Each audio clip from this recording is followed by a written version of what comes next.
What's up, Pride Nation? Back at you with another video on today. This is Raw Detroit. Make sure you hit that subscription button, subscribe to the channel, click on the bell notification so that you'll be notified whenever we put up an upload. And also hit that like button. It's free and it don't cost you a thing. Appreciate everybody that's been watching the videos.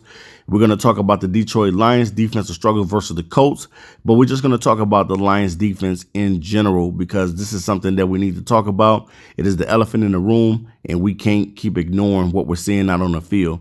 You know, we continue to see poor struggles and poor play from the defense. Yes, Aiden Hutchinson has been a dog. He has been the real deal, and he's going to continue to be the real deal, but he can't do it himself. This defense has to get better, especially with the secondary and also with the linebacking core. Right now, what I'm seeing right now out of these guys and what I saw yesterday on the Pat McAfee show is crazy. You know, those guys were getting milquetoast and barbecue chicken all yesterday.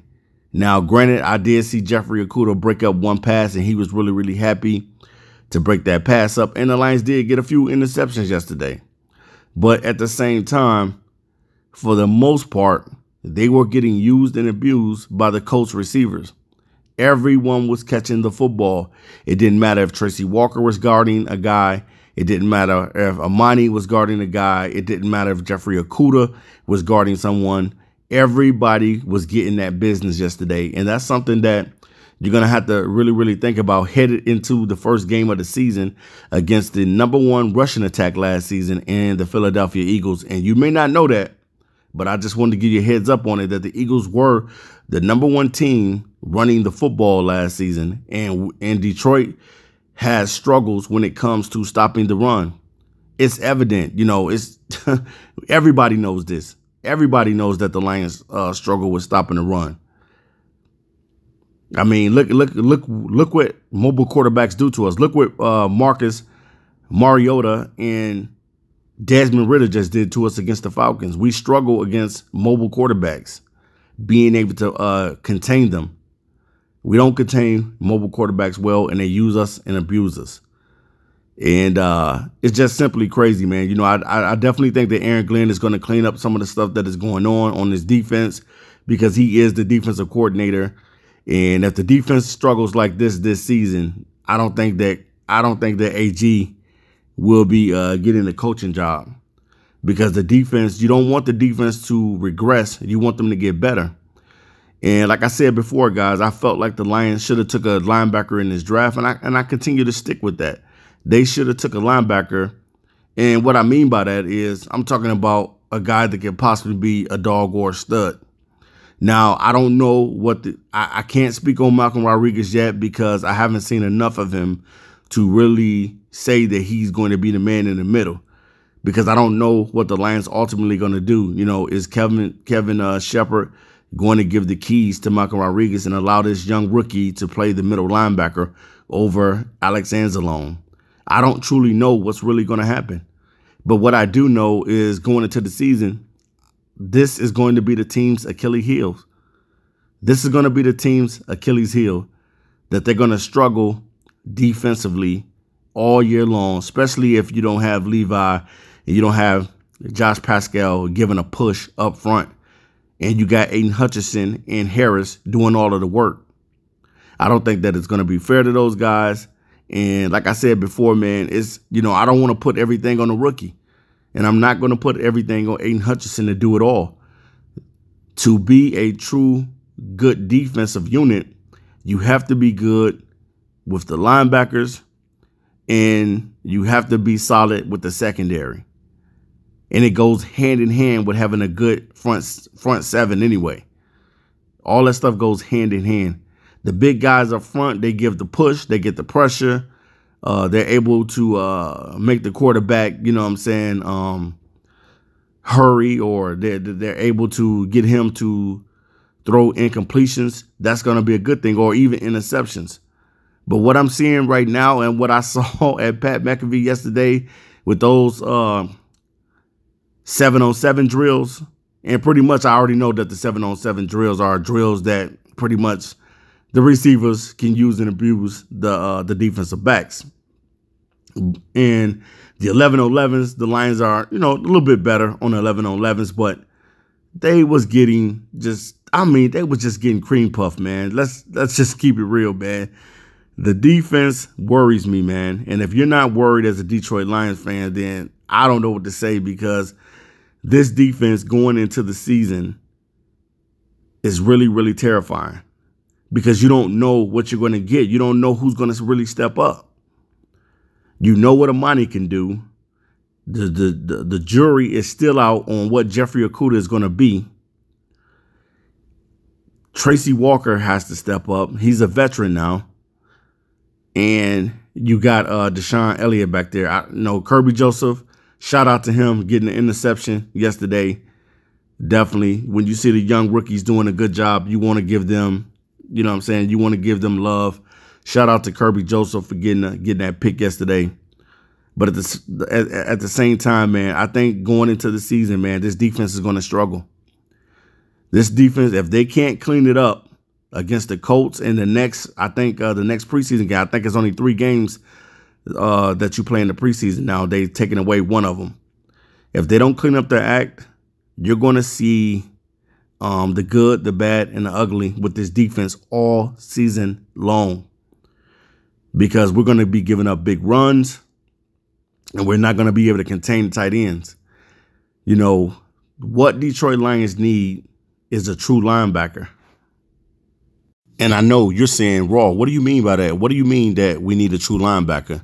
Well, basically, guys, what I'm saying is the Lions need a true linebacker. They need a guy that can come up and stop the run and play the run well as being able to drop back in coverage.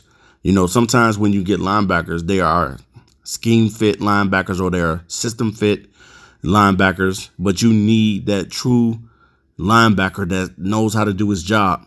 And from the struggles of what we're seeing right now, if the Lions don't decide to go out and add linebackers to the squad, then you're going to see a lot of struggles, man. And you have to embrace yourself for that. Whatever you're seeing right now, your eyes ain't lying to you. You're going to see this when the season starts. Whatever struggles you're seeing right now with the linebackers, of course, they'll make a few plays. I'm not just going to totally dump on them. They're going to make some plays. But for a majority of it, you're going to see this team not being able to stop the run. You're going to see this team not being able to stop tight ends. And we're going to have a hard time with mobile quarterbacks, as you have to get prepared for Jalen Hurts. You got to get prepared for the run game and the rushing attack of the Philadelphia Eagles. They were the #1 rushing attack last season. So it's not going to be an easy game, especially they added A.J. Brown to the mix, and they already got Devontae Smith, and they got Reagor as well. Reagor is okay, but, the 2 weapons that you definitely know about is Devontae Smith and A.J. Brown. But then you got Miles Sanders on the ground, and I think they got a mixture of Gainwell playing 2 at running back.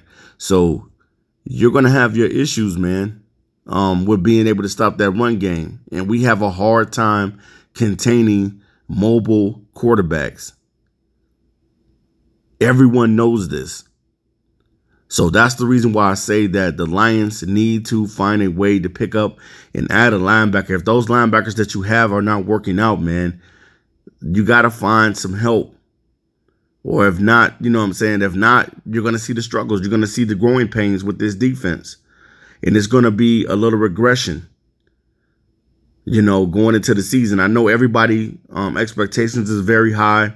You want to win football games in Detroit, and I get it. But at the same time, I do understand what I'm looking at and what I'm seeing on TV. You're going to deal with those struggles still, because the Lions, let's just call it out, the Lions did not address it like they should have addressed it. The linebacking position. They had opportunities to get some studs. I've been watching Nakobe Dean. Nakobe Dean is balling over there. And I know some people were saying that he was hurt, he injured. Man, go and watch Nakobe Dean film. The brief little things that Nakobe Dean is doing already is like, man, this dude is all over the field. How do you not look at one of the best linebackers in the country and not pick him up? I don't understand that. That's just something that I don't understand. Nakobe Dean was I think he won the award for being the best linebacker in the country. You know, you don't look at guys like Devin Lloyd. You don't look at guys like Chad Muma or maybe a Mike Rose, who was one of the best coverage linebackers coming into the from Iowa State. You know, if the Chiefs are to cut Mike Rose, why not pick up a Mike Rose? Dude has the size. He's 6'4", about 240 pounds. I'm telling you, you need these type of guys, man. These big. The reason why you need kind of big linebackers sometimes, and I'm not saying that smaller linebackers can't get the job done, because that's not true, guys. Bobby Wagner is about 6 foot, and he is a baller. He's great in coverage, and he's able to stop the run too as well. But a lot of the bigger guys that are like 6'2", 6'3", or maybe even 6'4" at linebacker are able to go in and shed some of the blocks from these big fellas, these linemen. You know, the linemen are huge guys. You're talking about 6'5", 6'6", 6'7", you know, and then you got small linebackers coming in there about 5'11", 6 foot, you know, that are getting tossed around like ragdolls. So definitely, man, I think that the Lions, if some of these teams start cutting linebackers, they really, really need to look at the linebacking position. But the secondary got to clean up its act as well, because they was pretty much getting barbecued chicken all day long. And you got to clean that up going against the Colts on Saturday. So, all right, guys, make sure you subscribe to Raw Detroit, and I'll be back to you with more videos and more content on your Detroit Lions. Peace.